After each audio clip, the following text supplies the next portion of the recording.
عقدة من لساني يفقه قولي اللهم أرنا الحق حقا وارزقنا اتباعه وأرنا الباطل باطلا وارزقنا اجتنابه قال الله تعالى في القرآن العزيز أعوذ بالله من الشيطان الرجيم الذين يستمعون القول فيتبعون أحسنه أولئك الذين هداهم الله وأولئك هم أولو الألباب صدق الله العظيم. Muslimin muslimat rahimahullah, sekali lagi pada pagi ini, pagi yang penuh dengan rahmat dan barakah, pagi di mana hati kita sedang dihidupkan oleh Allah, iaitulah dengan sama-sama, marilah sama-sama kita ucapkan syukur kepada Allah Subhanahu wa ta'ala, Tuhan kita semua yang bersifat dengan sifat kamalat, sifat kesempurnaan yang tak terhingga banyaknya, yang tidak putus-putus mengurniakan kita dengan pelbagai nikmat dan kelebihan. Dan yang paling penting ialah dengan nikmat dan kelebihan yang dikurniakan oleh Allah ini, kita dapatkan manfaat sepenuhnya untuk kebahagiaan hidup kita di dunia dan juga di akhirat Allah Subhanahu wa ta'ala. Bila kita membicarakan tentang persoalan kebahagiaan, ia merupakan sesuatu yang diperlukan oleh mana-mana manusia, tidak terkecuali manusia yang jenis lagu mana pun tuan-tuan. Sama ada orang yang beriman memerlukan kebahagiaan, begitu juga orang yang kafir memerlukan kebahagiaan. Kerana bahagia itu merupakan sesuatu yang paling disenangi oleh nafsu dan diri manusia di atas muka bumi Allah Subhanahu wa ta'ala. Tapi kita kena ingat, iaitulah kebahagiaan ini ialah hak Allah Subhanahu wa ta'ala. Allah Ta'ala boleh bagi kepada sesiapa yang ia suka. Allah Ta'ala boleh tidak beri kepada sesiapa yang ia benci, tuan-tuan muslimin muslimat yang dirahmati oleh Allah. Dan juga Allah Ta'ala boleh beri kebahagiaan yang sementara. Allah Ta'ala juga boleh beri kebahagiaan yang kekal abadi, tuan-tuan muslimin muslimat rahimahullah. Tetapi tentulah manusia memerlukan kebahagiaan yang bersifat kekal abadi, bukan kebahagiaan yang sementara. Kerana ulama sebut, iaitulah bahawa sesungguhnya kalau apa pun yang bersifat sementara, ia bukan merupakan sesuatu yang maknanya sempurna. Kerana macam nikmat lah. Kalau kita terima nikmat, kita terima keseronokan, kita terima kebahagiaan, tetapi hanya sementara. Artinya berbanding dengan kebahagiaan yang sempurna, iaitulah kebahagiaan yang kekal abadi, tentulah itu lebih menyeronokkan. Yang ni yang saya teringat apabila dibahas oleh guru-guru di pondok dulu, tuan-tuan muslimin muslimat rahimahullah. Apabila kita sebut tentang nikmat, tentulah nikmat yang terbesar dan teragung yang Allah Ta'ala akan bagi kepada manusia ialah syurga Allah Subhanahu wa ta'ala. Kita pun faham, kita pun sebut nikmat besar dan nikmat agung ialah syurga. Tapi ulama sebut, iaitulah ada perkara yang lebih besar daripada nikmat syurga, yang lebih agung daripada nikmat syurga itu tersendiri. Apa dia? Antaranya yang disebut oleh ulama, nikmat yang lebih besar, nikmat yang lebih agung daripada nikmat syurga, iaitulah dapat melihat wajah Allah Subhanahu wa ta'ala. Itu antara nikmat yang paling agung daripada Allah Subhanahu wa ta'ala. Tuhan yang bermula daripada kita baru lahir sampai kita dimatikan oleh Allah. Kita tidak dapat melihat zatnya, tuan-tuan muslimin muslimat yang dirahmati oleh Allah Subhanahu wa ta'ala sekalian. Tapi kita beribadat dan kita tunduk dan kita benar-benar taat kepada setiap daripada perintahnya, tentulah nikmat terbesar. Apabila satu hari di akhirat Allah Subhanahu wa ta'ala, Allah Ta'ala memperlihatkan zatnya kepada semua manusia, disebut oleh Allah wujuhun yawma idzin nadhirah ila rabbiha nadhirah. Wajah pada hari itu berseri-seri. Kenapa berseri-seri? Sungguh-sungguh kerana dapat melihat wajah Tuhannya, tuan-tuan muslimin muslimat yang dirahmati oleh Allah Ta'ala sekalian. Begitu juga ulama kata nikmat yang lebih besar daripada nikmat syurga itu, iaitulah nikmat berkekalan di dalam syurga. Yang disebut oleh ulama diambil hujah daripada ayat-ayat Al-Quran. Apabila Allah Ta'ala sebut tentang syurga, mestilah Tuhan kaitkan pula dengan khalidina fiha abada, kekal di dalamnya sampai bila-bila. Sungguh tak? Sungguhlah. Pasal apa? Cuba kalau kita masuk syurga, disebut hanya takat 2 tahun ataupun takat 3 tahun. Nikmat lagu mana pun, tuan-tuan, dia akan hilang rasa keseronokan bila iaitulah hari terakhir, iaitulah kita maknanya mendapat nikmat itu, tuan-tuan muslimin muslimat yang dirahmati oleh Allah. Begitu juga kebahagiaan. Kebahagiaan tidak ada makna kalau sementara. Kebahagiaan yang paling bermakna ialah kekal abadi kepada Allah Subhanahu wa ta'ala, dan kunci utama kebahagiaan ini ada pada Allah Subhanahu wa ta'ala, tuan-tuan muslimin muslimat yang dirahmati oleh Allah. Sebab itu orang-orang yang beriman dijanjikan kebahagiaan oleh Allah Subhanahu wa ta'ala, iaitulah di dunia dan juga di akhirat Allah Subhanahu wa ta'ala. Jadi orang yang benar-benar bahagia ialah orang yang beriman, orang yang tunduk kepada Allah Subhanahu wa ta'ala. Jadi untuk memahamkan tentang kebahagiaan ini, tentulah di sana ada perkara yang lebih besar, tuan-tuan. Selalunya bila kita nak faham sesuatu benda, kita kena faham sesuatu yang sebaliknya. Macam kita nak faham makna kekayaan, kita kena faham makna kemiskinan. Kita bila kita nak faham tentang sihat, tentulah kita kena tahu dulu tentang sakit di atas muka bumi Allah Subhanahu wa ta'ala. Sebab sesuatu yang berlawanan ini akan lebih memberi kepahaman tentang makna sebaliknya, tuan-tuan muslimin muslimat yang dirahmati oleh Allah Ta'ala sekalian. Tentulah kita bila kita nak tahu tentang maksud bahagia yang paling utama, kita kena tahu makna celaka, tuan-tuan muslimin muslimat rahimahullah.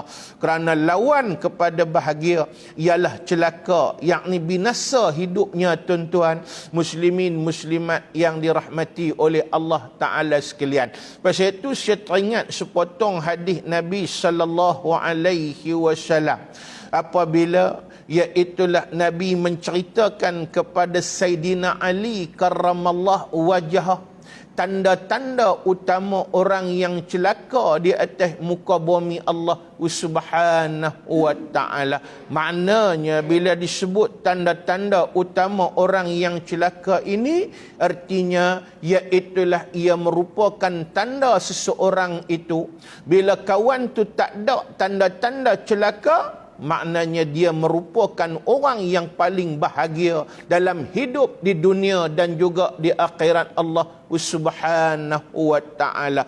Dan yang menariknya tuan-tuan, hadis ni di antara beberapa hadis yang Nabi sebut terang-terang, iaitulah nama orang yang nak ditujukan oleh Nabi sallallahu alaihi wasallam. Selalunya hadis Nabi ni dia bersifat umum. Nabi tak sebut nama mana-mana sahabat.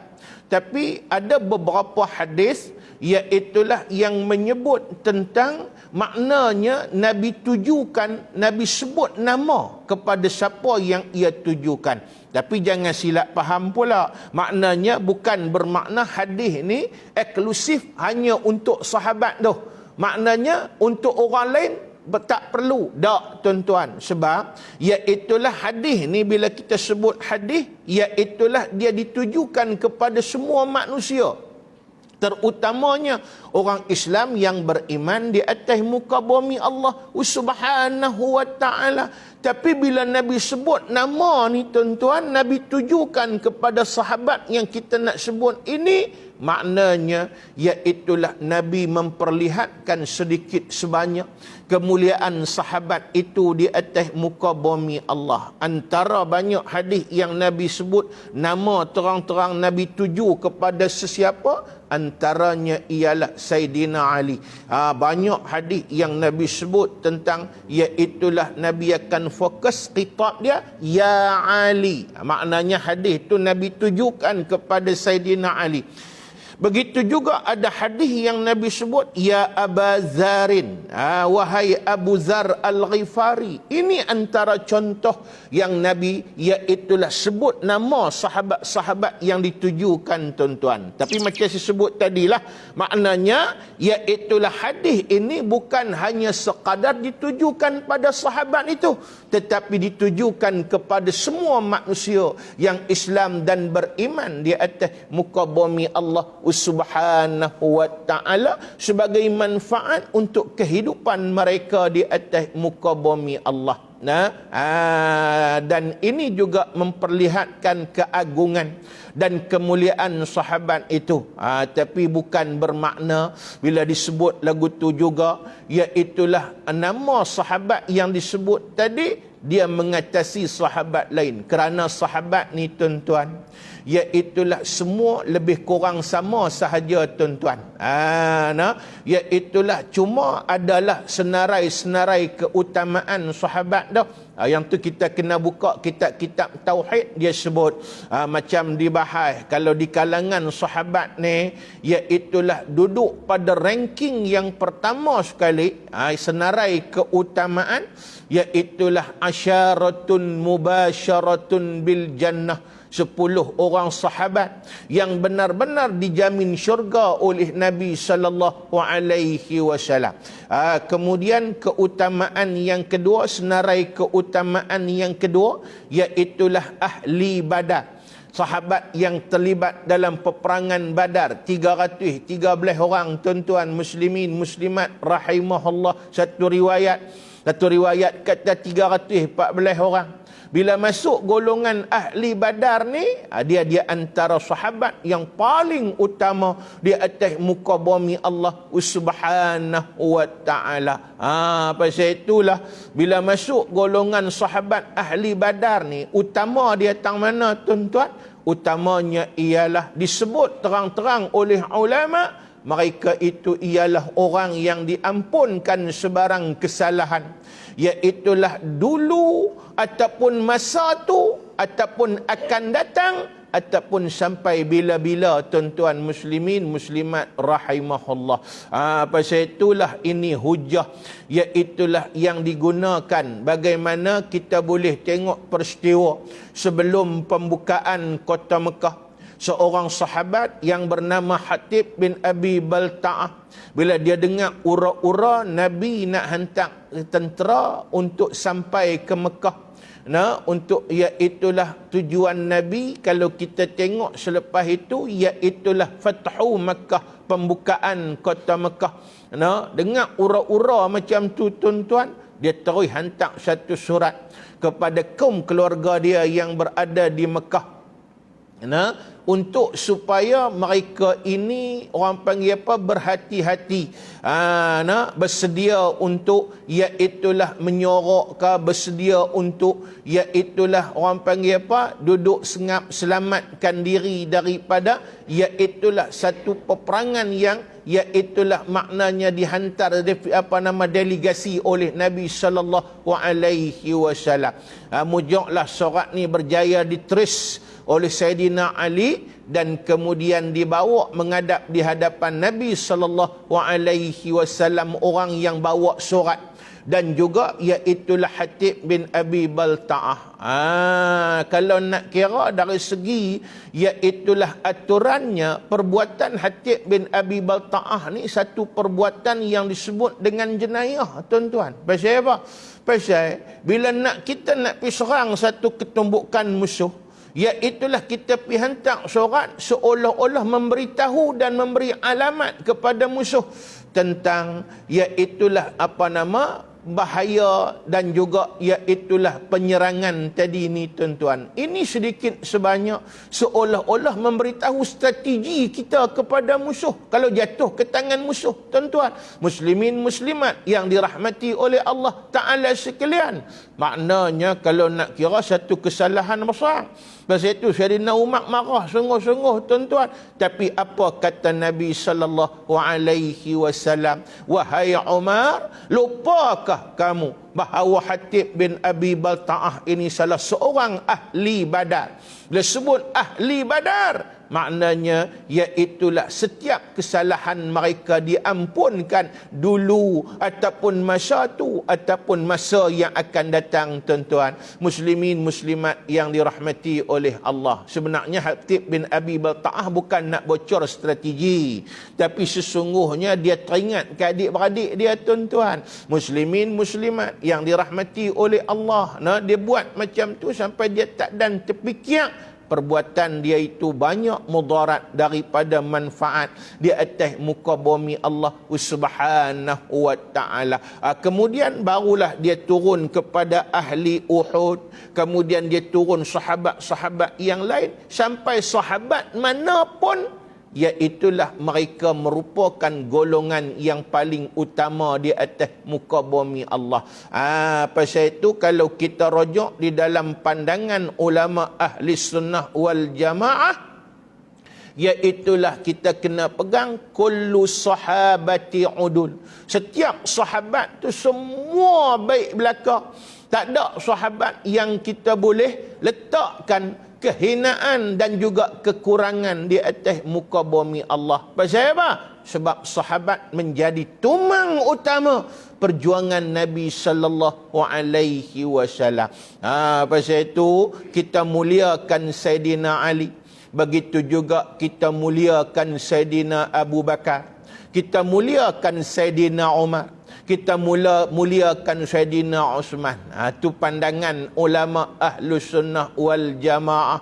Pasal itu kita tak melampau-lampau menyanjung Sayyidina Ali lebih daripada Sayyidina Abu Bakar, lebih daripada Sayyidina Umar, lebih daripada Sayyidina Uthman dan sebagainya, tuan-tuan. Itu kaedahnya. Ini pandangan, iaitulah dan pegangan golongan ahli sunnah wal jamaah. Pasal apa, tuan-tuan? Pasal bab Sayyidina Ali ni pun kita kena jaga-jaga juga. Sebab baru ni saya mengajak satu tempat, kitab Tuhfatur Raghibin, iaitulah jumpa satu kata-kata Sayyidina Ali karramallahu wajhah, yang Sayyidina Ali sebelum dia mati pada tahun 40 Hijrah bulan Jumadil Akhir dibunuh oleh seorang yang bermazhab ataupun berpegang pahaman Al-Khawarij, iaitulah yang bernama Abdul Rahman bin Maljam. Dia bunuh Sayyidina Ali, tuan-tuan. Muslimin muslimat yang dirahmati oleh Allah Ta'ala sekalian. Sebelum dia mati, dia pernah sebut satu kata-katanya yang hebat. Dia kata, iaitulah besoknya akan ada golongan yang sesat, akan ada golongan yang terkeluar daripada pandangan Islam dan juga iaitulah daripada pegangan sebenar Islam. Dan golongan ini ialah golongan yang kemuncaknya akan mendapat neraka daripada Allah Subhanahu wa taala, iaitulah semuanya kerana aku. Bukan makna kerana aku, kerana Sayyidina Ali, tuan-tuan. Jangan silap faham pula. Takkan Sayyidina Ali nak sebut akan ada golongan besoknya, iaitulah yang masuk neraka kerana aku. Takkan kerana Sayyidina Ali, tuan-tuan. Takkan Sayyidina Ali itu menjadi penyebab untuk mereka masuk neraka. Yang ni kena faham juga. Bukan bermakna iaitulah bahawa hakikat ada kaitan itu punca daripada Sayyidina Ali, dah. Tapi maksudnya iaitulah bahawa sesungguhnya mereka masuk neraka kerana mereka sesat dengan pahaman mereka sendiri, tapi iaitulah ada hubung kait dengan Sayyidina Ali. Maknanya bukan punca Sayyidina Ali, tapi mereka kait diri mereka dengan Sayyidina Ali. Macam mana nak bagi faham tu? Dia macam cerita tentang Nabi Isa lah. Kalau buka kitab Risalah Tauhid, dia bincang, iaitulah tentang besoknya ketika manusia iaitulah berada di padang mahsyar, sebelum dihisab, sebelum dikira ni, dia berlaku suasana manusia dihimpun di padang mahsyar ni, iaitulah dibiak begitu lama. Iaitulah beribu-ribu tahun dibiak begitu lama, tuan-tuan. Ada yang duk padang mahsyar tu pun hak jenis manusia yang memang orang panggil apa? Iaitulah yang jahat, yang memang ada orang panggil apa? Ada habuan yang tidak baik daripada Allah. Mereka contoh macam ikutlah, kalau di dunia ni mereka mati lagu mana, tuan-tuan?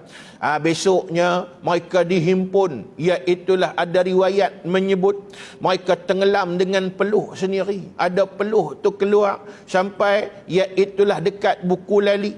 Ada peluh tu dia punya tinggi sampai peringkat dekat pinggang. Ada yang sampai peringkat dada, ada yang sampai peringkat dukuk dekat hidung dah, tuan-tuan muslimin muslimat rahimahullah. Tersiksa menunggu di padang mahsyar. Ribu-ribu tahun tak tahu nasib mereka tu lagu mana, belum dihisab oleh Allah Subhanahu wa taala. Lalu bila tunggu lama ni, tuan-tuan, tak tahu kepala ekor, maknanya nak pi ke mana penyudah dia, syurga ataupun neraka, nikmat ataupun azab daripada Allah, maka dia jadi tersiksa siap-siap duk tunggu lama. Tunggu lama ni bukan takat padang mahsyar. Kalau kita di dunia pun memang kira tunggu lama ni satu penyiksaan, tuan-tuan. Tu yang Melayu pun kata penantian satu penyiksaan. Pepatah Melayu kata, sungguh kau ustaz tunggu lama ni siksa. Nak tahu pi beratuk lah tengok.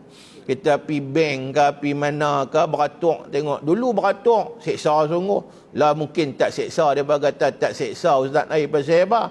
Pasal lah semua pakai nombor giliran. Kita pi ambil nombor ni, kita pi duduk di atas bangku dengan apa nama? Iaitulah aircon sikit punya syok. Siksa juga nak tunggu sampai masa kita tu, tuan-tuan. Tambah kalau ada 12 kaunter, hanya buka satu kaunter ya, tuan-tuan muslimin muslimat rahimahullah. Pergi tekan nombor, tengok kita pun ambil nombor berapa? 126. Tak apalah, dia kata tunggu sampai nombor mai. Nombor haklah berapa? Baru 26, tuan-tuan muslimin muslimat rahimahullah. Tunggu tu meleleh, tu yang kata penantian satu penyiksaan, tuan-tuan muslimin muslimat rahimahullah. Lama-lama meluat sangat balik pergi dah rumah. Sekali kita kata agak-agak 3-4 jam mai pula, mungkin baru sampai nombor 126. Mai tengok 128. Dua terlepas, tuan-tuan muslimin muslimat rahimahullah. Tekan nombor pula, tunggu lagi. Siksa, tuan-tuan. Tu baru dunia. Apatah lagi menanti di padang mahsyar Allah Subhanahu wa taala. Allah tak tahu nak baklah, tuan-tuan. Satu, iaitulah di dalam satu kitab yang muktabar untuk jadi pedoman kepada kita di atas muka bumi Allah, iaitulah Yawaqit wal Jawahir, Syekh Abdul Wahab Asy-Sya'rani dia sebut, iaitulah bila manusia tak tahan ni, duk tunggu lama di padang mahsyar, mereka pergi minta pertolongan dan syafaat daripada nabi-nabi yang tertentu untuk rekomen mereka kepada Allah supaya cepat dihisapkan, dan kemudian iaitulah mereka tahu tempat mereka di mana syurga ataupun neraka Allah Subhanahu wa taala. Mereka pergi pun iaitulah nabi-nabi yang termasuk ataupun rasul yang termasuk, rasul yang menjadi ketua kepada para rasul, iaitulah siapa dia? Ulul azmi. Yang diriwayatkan ada 5 orang rasul, ada riwayat kata 6. Mereka cari Nabi Adam alaihi salam, mereka cari Nabi Musa alaihi salam, mereka cari Nabi Nuh alaihi salam, mereka cari Nabi Ibrahim alaihi salam, mereka cari Nabi Isa alaihi salam, dan last sekali mereka cari Nabi Muhammad sallallahu alaihi wasallam. Pergi cari seorang-seorang. Mula pergi kat Nabi Adam. Tolonglah kami. Mintalah tolong kepada Allah supaya dipercepatkan hisab kami ini. Apa jawab Nabi Adam alaihi salam? Nafsi, nafsi. Hari ini masin-masinlah. Aku sendiri pun tak boleh tolong hampa. Aku pun tak boleh bagi syafaat kepada hampa. Pasal apa? Tak boleh bagi syafaat, tuan-tuan. Pasal, iaitulah kata Nabi Adam, aku pun ada salah kepada Allah. Aku rasa malu kepada Allah Ta'ala dengan kesalahanku ini, maka hampa-hampalah akulah. Tu dia. Nabi Adam tak sanggup bagi syafaat. Ada kesalahan dia yang dia rasa dia bersalah sungguh-sungguh, tuan-tuan. Muslimin muslimat yang dirahmati oleh Allah Ta'ala sekalian. Pergi kat Nabi Nuh pula. Nabi Nuh pun kata, hampa-hampa akulah. Aku tak boleh bagi syafaat pasal aku pun ada salah pada Allah. Nabi Musa pun macam tu, Nabi Ibrahim pun macam tu, Nabi Isa pun macam tu, kecuali pi kepada Nabi Muhammad sallallahu alaihi wasallam. Nabi Muhammad kata, ana syafi', akulah pemberi syafaat, jangan bimbang. Aku akan iaitulah minta pertolongan daripada Allah Subhanahu wa taala. Itulah hebatnya Nabi Muhammad sallallahu alaihi wasallam. Hak lain ni berasa macam ada salah mereka rasa maknanya iaitulah kesalahan itulah mengganggu, iaitulah bahawa hakikat bagaimana mereka rasa diri mereka itu iaitulah ada salah kepada Allah Subhanahu wa taala. Ada seorang tanya saya, tuan-tuan, Nabi Adam, tak apalah, kita tahu sejarah salah dia. Nabi Ibrahim pun ada, Nabi Musa pun ada. Dan mereka pun hidup lama di atas dunia ni, tuan-tuan.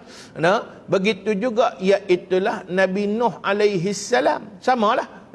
Tapi Nabi Isa ni, apa salah dia? Padahal kalau nak kira, dia ni bukan hidup lama.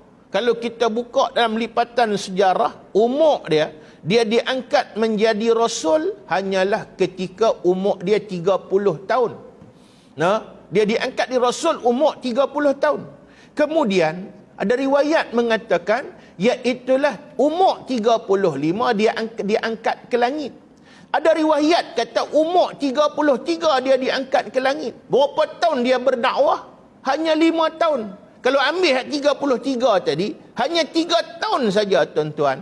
Muslimin, muslimat yang dirahmati oleh Allah. Tang mana dia nak rasa salah sangat tau?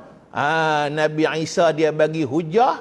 Dia kata, hampa pilah, aku tak boleh tolong hampa. Pasal apa? Aku malu sungguh pada Tuhan. Pasal apa aku malu? Pasalnya ialah kerana ada di kalangan manusia yang mengatakan aku anak Tuhan. Kemudian mereka sembah aku sebagai anak Tuhan. Siapa dia? Golongan Nasara ataupun golongan Kristian, tuan-tuan muslimin muslimat rahimahullah. Mereka berpahaman Trinity, iaitulah Tuhan itu 3 dalam 1. Tuhan, isteri Tuhan, iaitulah ibu kepada anak Tuhan Maryam, dan kemudian iaitulah anak Tuhan Isa. Mereka pegang lagu tu.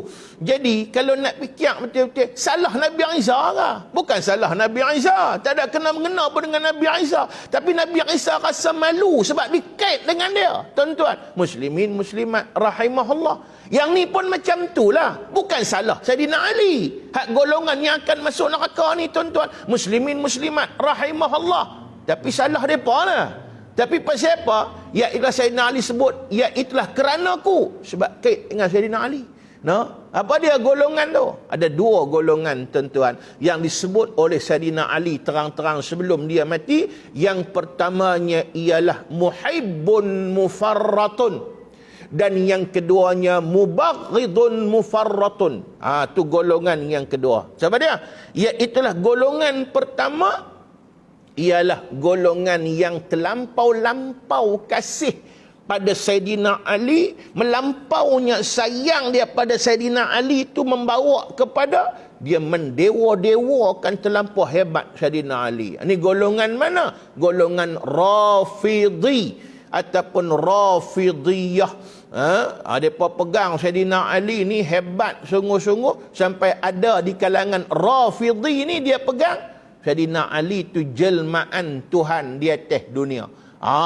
Tu dia, tuan-tuan muslimin muslimat rahimahullah. Ada juga Rafidhi yang pegang, iaitulah bahawa sesungguhnya Saidina Ali itulah Rasul yang sebenar. Bukan Nabi Muhammad. Pasal apa? Pasal Jibril tersilap nak bawa wahyu tu, Tuhan suruh bawa pada Saidina Ali, tiba-tiba terbawa kepada Saidina Muhammad sallallahu alaihi wasallam. Tu dia sampai peringkat tu, tuan-tuan muslimin muslimat rahimahullah. Itu golongan Rafidhi masuk neraka. Pasal apa? Terlampau dewa-dewakan Saidina Ali. Lepas tu golongan yang kedua pada apa pula? Mubaghidun mufarratun. Benci terlampau-lampau kepada Saidina Ali. Sehingga sebut Saidina Ali itu kafir dan layak dibunuh. Ini golongan apa pula? Khariji ataupun Khawarij. Kalau kita kaji sejarah Islam, munculnya golongan Khawarij ini selepas peperangan Siffin dan Majlis Tahkim. Ini panjang cerita dia, tuan-tuan muslimin muslimat rahimahullah. Fitnah terbesar di dalam Islam. Sebab itu bila golongan Khawarij ni timbul, mereka bukan setakat hukum Saidina Ali itu kafir, mereka cuba nak bunuh dia. Dan mereka berjaya membunuh melalui wakil mereka yang bernama Abdul Rahman bin Maljam pada bulan Jumadil Akhir tahun 40 Hijrah. Tuan-tuan muslimin muslimat yang dirahmati oleh Allah. Habis kita ahli sunnah wal jamaah lagu mana? Benci Sayyidina Ali tak ada. Pasal benci sahabat ini boleh membawa kepada kafir di atas muka bumi Allah. Sayang tak Sayyidina Ali? Sayang. Samalah sayang dengan hak lain pun. Macam ada seorang dia bersembang dengan saya. Dia kata Sayyidina Ali ni hebat sebab dia menantu Nabi SAW. Kalau nak ambil menantu Nabi, bukan Sayyidina Ali saja menantu Nabi. Iaitulah seorang sahabat, seorang iaitulah daripada menantu Nabi lain ialah suami kepada Zainab pun menantu Nabi SAW. Menantu Nabi lagi siapa dia? Saidina Osman bin Affan juga menantu Nabi SAW. Malah dia ni kalau nak kira lagi sakan. Pasal apa? Sebab berjaya memperisterikan dua puteri Nabi SAW. Lepas mati seorang, Nabi kahwinkan pula seorang lagi anak dia pada Saidina Osman. Baik itu Saidina Osman apa gelaran dia? Kita kena tahu ni, tuan-tuan. Macam kita sebut gelaran Saidina Abu Bakar ialah As-Siddiq. Itu gelaran yang diberi oleh Nabi SAW. Saidina Umar Al-Faruq. Saidina Osman apa gelaran dia? Zunnurain. Apa maksud Zunnurain? Yang mempunyai dua cahaya mata. Dua cahaya mata siapa? Dua cahaya mata Nabi SAW. The one and only, satu-satunya manusia yang berjaya memperisterikan dua puteri Nabi ialah Saidina Osman bin Affan. Nak menantu Nabi juga. Saidina Abu Bakar, pak mentua Nabi SAW. Aisyah tu anak dia, isteri Nabi SAW. Saidina Umar pun juga pak mentua Nabi. Iaitulah Hafsah itu isteri Nabi, anak dia tuan-tuan. Muslimin muslimat rahimahullah. Itu pegangan kita.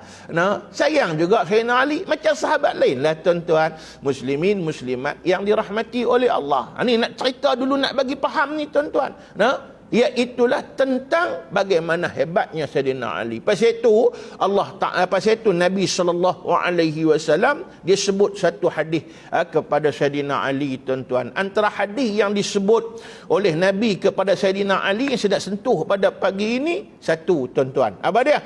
Iaitulah Nabi SAW kata, "Ya Ali, walisyaqi thalathu alamat." Wahai Ali, bagi iaitulah apa nama orang yang celaka itu dalam hidupnya di atas muka bumi ada 3 tanda yang paling utama. Jadi jawab dia, kalau kita nak jadi orang yang bahagia, 3 tanda ni jangan bagi ada sungguh kepada kita tuan-tuan. Muslimin muslimat rahimahullah. Apa dia? Iaitulah 3 tanda utama bagi orang yang syaqi. Syaqi ni makna celaka, lawan kepada orang yang bahagia tuan-tuan. Yang pertama kata Nabi SAW, iaitulah qutun haramun, makanannya haram. Ni yang pertama. Tanda orang yang celaka kata Nabi SAW. Apa pasal Nabi sebut makanan haram dan apa maksud makanan haram? Ada 2 maksud. Satu, dia makan benda haram. No, yang ni tak ada lah. Banyak orang Melayu kita tak ada tuan-tuan makan benda haram. Dia pun tahu benda haram. Kadang habaq benda haram kat dia, dia kata, "Oi, tak boleh. Haram ni." No, tak ada. Tak makan benda haram tuan-tuan. Maksud yang kedua apa dia? Makan benda halal. Tetapi sumber untuk mendapat makanan itu sumber yang haram. Yang ni berlambak. Yang tak ada masalah. Dia makan nasi, halal. Dia makan sayur kailan, halal. Dia makan ikan 3 rasa, halal. Itu semua halal tuan-tuan muslimin muslimat rahimahullah. Tapi nak kena beli. Contoh, dengan beli itu dengan duit yang dia dapat daripada sumber mana? Sumber haram tuan-tuan. Muslimin muslimat rahimahullah. Jadi dia termasuk yang disebut oleh Nabi, orang ini tidak akan berjumpa dengan kebahagiaan. Pasal apa? Hujah utama kata ulama, ambil hadis Nabi yang lain pula. Apa dia? Kullu lahmin nabata minal haram fannaru awla bih. Iaitulah dia makan tadi, ataupun sumber makanan yang haram tadi ni tuan-tuan, tentulah makanan hak dia makan tadi jadi darah, jadi daging. Lalu Nabi kata, setiap daging yang tumbuh daripada sumber yang haram, maka nerakalah yang paling aula baginya tuan-tuan. Muslimin muslimat rahimahullah. Sebab itu lawan kepada syaqiyah tadi ialah sa'idah, bahagia. Orang yang bahagia, sumber makanannya ialah daripada sumber yang halal. Benda ni kena ingat betul-betul tuan-tuan. Muslimin muslimat rahimahullah. InsyaAllah dia akan menjadi orang yang dirahmati oleh Allah. Itu yang pertama. Dan yang kedua, iaitulah wajtinabul alim. Tanda orang yang celaka yang kedua ialah wajtinabul alim. Dia menjauhkan diri daripada orang alim. Orang alim ni maksudnya ulama lah. Jauh diri daripada ulama. Bukan takat jauh diri, dia benci kepada alim ulama. Alim ulama yang dimaksudkan di sini ialah ulama ul haq, bukan ulama ul batil. Ulama ul batil ni banyaklah. Ulama yang salah, ulama yang memang jahat, itu banyak. Ulama usuk banyak. Tapi ulama yang betul, ulama yang betul ni ialah ulama yang teruskan kerja Nabi SAW. Ulama yang maknanya ambil kerja Nabi, salah satunya ialah apa dia?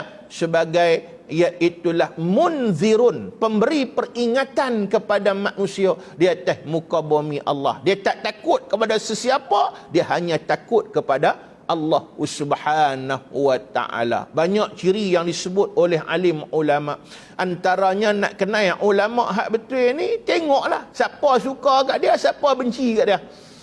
Ulama ni Kalau ulama ni orang yang suka kat dia orang yang taat pada Allah, orang yang baik-baik. Orang yang benci kepada dia ialah orang munafik, orang kafir, orang zalim. Tu ulama betul. Tapi kalau ulama tu yang sayang kat dia orang kafir. Orang kafir, tuan-tuan, muslimin, muslimat rahimahullah, orang zalim, orang munafik suka pada dia. Itu bukan ulama hak betul, tuan-tuan. Muslimin, muslimat rahimahullah.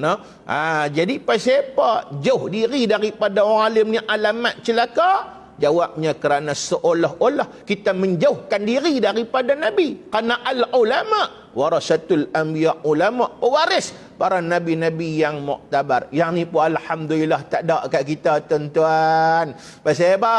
Pasal iaitulah bahawa sesungguhnya kita merupakan orang yang sentiasa mendekatkan diri pada ulama. Buktinya kita duduk dalam majlis ilmu yang merupakan majlis ulama. Di situlah dibicarakan kata-kata dan ayat-ayat daripada ulama yang muktabar di atas muka bumi Allah. Dan yang ketiga yang disebut oleh Nabi alamat celaka ialah wasalatuhu wahdah, semayangnya seorang-seorang. Apa maksud dia? Bukan makna taklid semayang seorang boleh. Sagi makna pula tak sah kan semayang seorang? Sah. Maksudnya ialah iaitulah orang yang dia sepatutnya jadi iaitulah orang yang perlu mendirikan sembahyang berjamaah. Tiba-tiba iaitulah dia tak hidupkan sembahyang berjamaah, dia lebih suka memilih sembahyang seorang-seorang. Jadi hak jenis macam ni, tuan-tuan, muslimin, muslimat rahimahullah, kan sembahyang jemaah itu fardu kifayah, sehingga kan dia termasuk orang yang dituntut untuk melakukan sembahyang berjamaah. Tiba-tiba dia tak menghidupkan sembahyang berjamaah. Dalam qaryah itulah contohnya, sampai peringkat siapa pun jenis macam ni tak hidupkan sembahyang berjamaah, sampai kan iaitulah semua orang iaitulah tidak sembahyang berjamaah. Contoh, sampai contoh ada masjid sengap lagu tu, ada surau sengap lagu tu, tuan-tuan, maka dosa satu kampung disebabkan oleh siapa? Disebabkan oleh dia. Maka sesungguhnya, tuan-tuan, muslimin, muslimat rahimahullah, dia membawa kesusahan kepada semua orang. Itu makna celaka, tuan-tuan. Pasal itu sembahyang berjamaah ni kalau kita dituntut, contoh dituntut ni untuk siapa? Untuk laki-laki, tuan-tuan, muslimin, muslimat rahimahullah, maknanya kita kena bagi diri kita ni nafkahkan untuk menghidupkan sembahyang berjamaah. Kalau tak boleh 5 waktu sehari pun, bagi ada 3 waktu, bagi ada 2 waktu juga, ataupun sekurang-kurangnya 1 waktu, hidupkan diri kita dengan sembahyang berjamaah. Kerana ia tuntutan yang paling utama di atas muka bumi Allah Subhanahu wa ta'ala, tuan-tuan, muslimin, muslimat rahimahullah. Malah ada disebut dalam hadis Nabi yang lain, golongan antara orang yang Tuhan tidak terima sembahyang dia apabila itulah dia mendengar azan, kemudian dia mampu untuk sembahyang berjamaah, tetapi dia sembahyang seorang-seorang, tuan-tuan, muslimin, muslimat yang dirahmati oleh Allah. Tak apalah kalau kita tak mau ambil semua amaran tu, sekurang-kurangnya bandingkan pahala. Sembahyang jamaah 27 pahala, sembahyang seorang 1 pahala, tuan-tuan, muslimin, muslimat rahimahullah. Alhamdulillah. Hak nombor 3 pun tak ada kat kita. Kita merupakan orang yang sentiasa menghidupkan sembahyang berjamaah. Kitalah orang yang bahagia di atas muka bumi Allah, dan insya-Allah di akhirat Allah Subhanahu wa ta'ala. Bila kebahagiaan kita dapat, itulah dia keagungan yang benar-benar menyebabkan iaitulah kita merasai nikmat dan kelazatan daripada Allah Subhanahu wa ta'ala. Saya rasa cukuplah sekadar itu sebagai satu peringatan untuk diri saya dan kita semua. Mudah-mudahan kita semua berada dalam keredaan dan rahmat Allah Subhanahu wa ta'ala. Saya mohon ampun dan maaf kalau ada silap dan salah. Yang baik daripada Allah, yang lemahnya saya, walaupun hakikat utama tetap daripada Allah. Kita tunda kuliah kita ini pada waktu yang lain, dengan kita hadiahkan Fatihah kepada Nabi sallallahu alaihi wasallam, sahabat, ijma' ulama dan mereka-mereka yang telah mendahului kita. Al-Fatihah. A'udzubillahi minasyaitonir rajim. Bismillahirrahmanirrahim. Alhamdulillahi rabbil alamin. Ar-Rahmanir Rahim. Maliki yaumiddin. Iyyaka na'budu wa iyyaka nasta'in. Ihdinas siratal mustaqim. Siratal ladzina an'amta 'alaihim ghairil maghdubi 'alaihim waladdallin.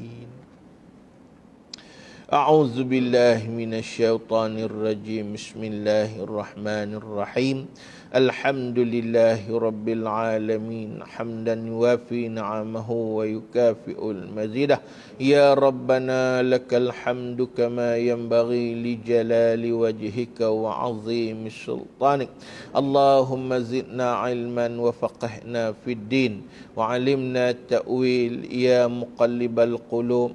ثبت قلوبنا على دينك وعلى طاعتك وعلى مغفرتك. ربنا آتنا في الدنيا حسنة وفي الآخرة حسنة وقنا عذاب النار. اللهم اجعل جمعنا هذا جمعا مرحوما وتفرقنا من بعده تفرقا معصوما. اللهم طهر قلوبنا من النفاق وأعمالنا من الرياء وألسنتنا من الكذب وأعيننا من الخيانة وأموالنا من الربا. وصلى الله وسلم عليه والحمد لله رب العالمين. والسلام عليكم ورحمة الله وبركاته.